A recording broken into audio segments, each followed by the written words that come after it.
Jungkook এর উপর নজরদারি করলে কি হবে? খাবার টেবিলে সবার সামনে থেকে এভাবে অপমান করায় নামজুন ভীষণ রেগে গিয়েছে। তিনি সারাদিন চিন্তা করেছেন কি করা যায়।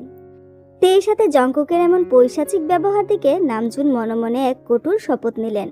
সকাল হতে না হতেই নামজুন স্টাডি রুমে গিয়ে তার দীর্ঘদিনের বিশ্বস্ত বন্ধু মিস্টার গংকে ফোন করলেন। রিং হতেই মিস্টার গং ফোন তুললেন আর বললেন, আরে জিয়ান সাহেব যে, কতদিন পর, তা কি মনে করে এই অধমকে মনে পড়লো? বন্ধু, কোনো ভূমিকা ছাড়াই একটা কথা বলতে চাই। কি ব্যাপার নামজুন, তুই এত সিরিয়াস? কিছু কি হয়েছে? না, কিছু হয়নি। আসলে আমি একটা প্রস্তাব দিতে চাই। প্রস্তাব? কি প্রস্তাব? আমার মেয়ে তেকে তো তুই চিনিস। হ্যাঁ, কি বলতে চাইছিস বলতো? আমি চাই তোর ছেলের সাথে ওর বিয়ে হোক। বিনিময়ে আমি আমার সম্পত্তির অর্ধেকটা তোর ছেলের নামে লিখে দেব। শুধু কথা দে আমার মেয়েকে সুখী রাখবি। ওপাশ থেকে মিস্টার গং কিছুটা অবাক হয়ে বলল, নামজুন, তুই এসব কি বলছিস? আমাদের বন্ধু থেকে এই দরাদরির পর্যায়ে নেমে এসেছে। তাছাড়া তোর মেয়েকে বউ করে আনতে পারা তো আমাদের পরম সৌভাগ্য। এখানে সম্পত্তির কথা আসছে কোথা থেকে? তুই তো জানিস তুই আমার নিজের মেয়ে নয়। তাই তাই কি নামজুন? তুই যদি ওকে নিজের মেয়ের মতো করে বড় করতে পারিস, আমরা ওকে নিজের মেয়ের মতো করে রাখতে পারবো না? তাছাড়া লি জংশুকের জন্য আমরা এমনিতেও মেয়ে খুঁজছিলাম। তের মতো মেয়েকে ঘরের লোকে করতে আমাদের কোনো আপত্তি নেই। আমরা আজ বিকালেই ওকে দেখতে আসছি। তুই আমাকে চিন্তা মুক্ত করলি গং। আমি কি বলেছি কৃতজ্ঞতা জানাবো? আরে এভাবে বলার কি আছে? তুই বুঝবি না গং। ঠিক আছে বাবা, আমার বোঝার দরকার নেই। আমরা বিকালে আসছি, এইটুকু মাথায় রাখ। যদিও দেখার কিছু নেই, কিন্তু আজকালকার ছেলে মেয়ে বুঝতেই তো পারিস। তে জংশুককে দেখে নিক আর জংশুকও তেকে দেখে নিক, কি বলিস? হ্যাঁ হ্যাঁ, তুই ঠিক বলেছিস।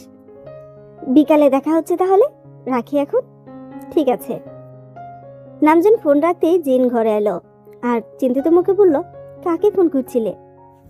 গংকে ফোন করেছিলাম। কিন্তু কেন? তের বিয়ের ব্যাপারে কথা বলতে।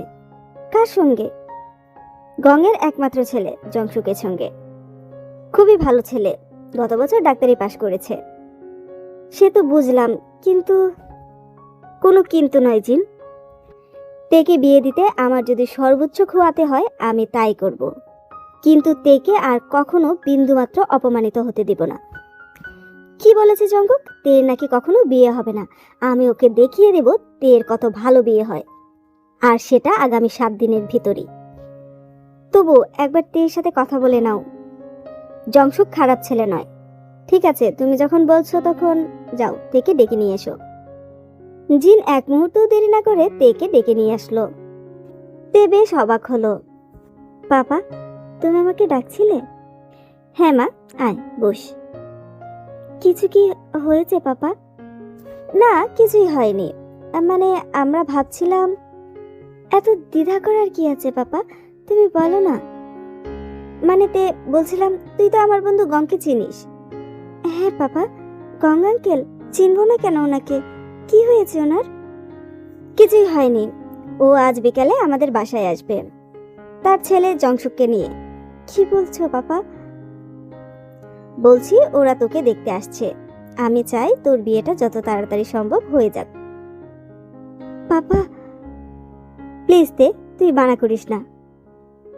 পাপা, তুমি ভাইয়ার কথা কিছু মনে করো না। ও তো যখন তখন যা খুশি বলে। তার জন্য আমার বিয়ের ব্যবস্থা করতে হবে এমন কোনো ব্যাপার নেই। তে, তোর কি মনে হয় ওই ইডিয়েটটার কথায় আমাদের কিছু যায় আসে? আমরা ওর জন্য এই সিদ্ধান্ত নেইনি। আমরা চাই তুই একটা ভালো পরিবারে যা, সবার সাথে সুখে শান্তিতে সারা জীবনটা কাটা। জংশুক খুব ভালো ছেলে, বিশ্বাস কর তুই সুখী হবি। হ্যাঁ মা, আর কোনো আপত্তি করিস না। আমরা চাই না জংকুক তোর জীবনটাকে নষ্ট করে দিক। ও সবার সামনে তোকে যেভাবে অপমান করে, সেটা মা হয়ে আমি আর নিতে পারছি না। তাছাড়া তোর বিয়ের বয়স হয়েছে, এবার তো বিয়ে দিতেই হবে মা। তে আর কিছু বলতে পারলো না, মাথা নিচু করে নিল।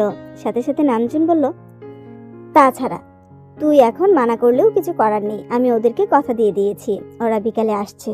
রেডি থাকিস মা। আমি জানি তুই কারোর সামনে আমার মাথা নিচু হতে দিবি না। জামা, এখন নিজের ঘরে গিয়ে একটু বিশ্রাম নে। বিকালে তৈরি থাকিস, কেমন? তে তাড়াতাড়ি নিজের ঘরে চলে আসলো। সে কি করবে বুঝতে পারছে না।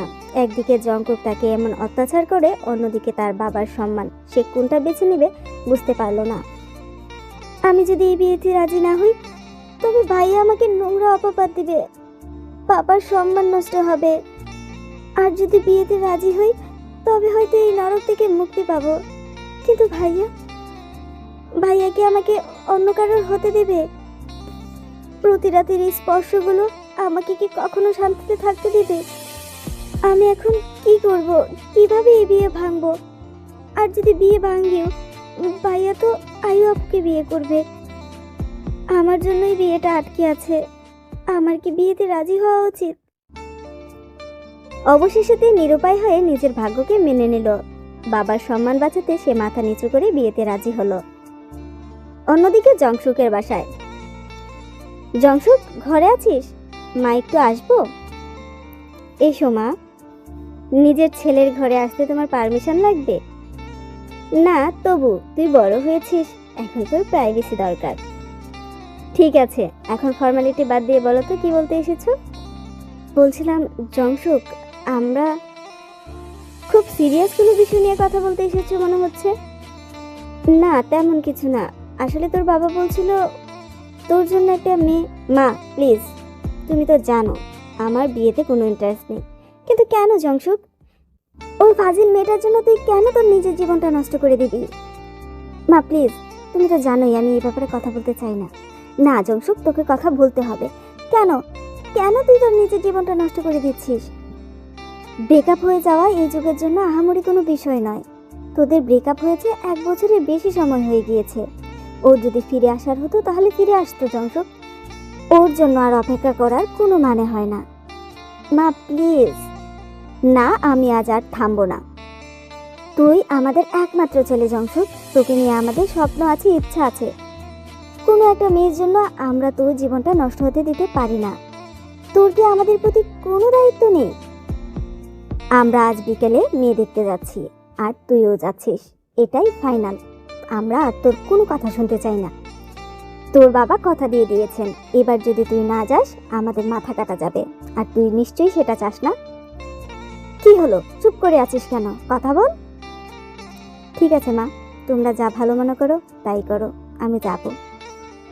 এই তো আমার লক্ষ্মী ছেলে। বিকেল গড়িয়ে সন্ধ্যা হওয়ার আগেই মিস্টার ও মিসেস গং তাদের ছেলে লি জংশুককে নিয়ে তেদের বাসায় হাজির হলো। লি জংশুক পেশায় একজন ডাক্তার, শান্ত স্বভাবের এবং দেখতেও অত্যন্ত সুদর্শন।